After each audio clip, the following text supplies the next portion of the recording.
সোমবার এক মাঙ্গলিক পরিবেশের মাঝে জলপাইগুড়ি টাউন স্টেশনের প্ল্যাটফর্মে স্বামীজির বাণী উল্লেখিত ফলকের উন্মোচন করা হয়। এই রেল স্টেশনে 3 বার পদধূলি পড়েছিল বীর সন্ন্যাসী স্বামী বিবেকানন্দের। সেই কারণেই স্মরণীয় করে রাখতে ফলক উন্মোচন করলেন স্বামী গৌতমানন্দজি মহারাজ। এই দিন এই অনুষ্ঠানে উপস্থিত ছিলেন জলপাইগুড়ি রামকৃষ্ণ মিশনের প্রধান স্বামী শিব প্রেমানন্দজি, জলপাইগুড়ি সাংসদ ডক্টর জয়ন্ত কুমার রায় সহ ভক্তবৃন্দ।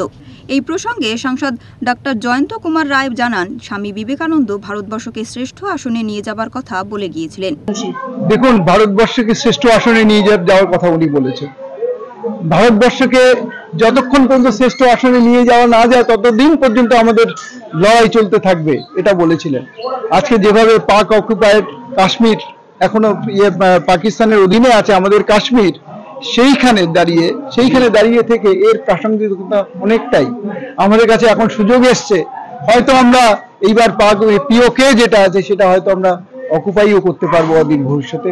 দেখা যাক, যুদ্ধ ওরা লাগিয়েছে, ওরা নৃশংসভাবে হত্যা করেছে সাধারণ মানুষকে, তার প্রতিদান তারা পাচ্ছে মোদিজির নেতৃত্বে। আমাদের যে ভারত সরকার, আমাদের যে সেনাবাহিনী, সে যে কাজটা করছে আপনারা দেখতেই পাচ্ছেন কিভাবে তারা গুড়িয়ে দিয়েছে সন্ত্রাসবাদীদের জঙ্গি ঘাঁটিগুলো। এই অনুষ্ঠানের বিশিষ্ট ব্যক্তি স্বামী গৌতমানন্দজি মহারাজ। তিনি রামকৃষ্ণ মঠ এবং রামকৃষ্ণ মিশনের সংখ্যাধ্যক্ষ। তিনি জানান, আশীর্বাদে আজকে আমি এখানে রয়েছি। আমি আমার অত্যন্ত বড় ভাগ্য মনে করি উনি যে স্কুলে পড়েছেন ও স্কুলে আসতে পেরেছি। ওনার পায়ে দাঁড়িয়ে আজকে তোমাদের সবাই করছো, তোমাদের দেখলেই তো আমার আনন্দ হয়।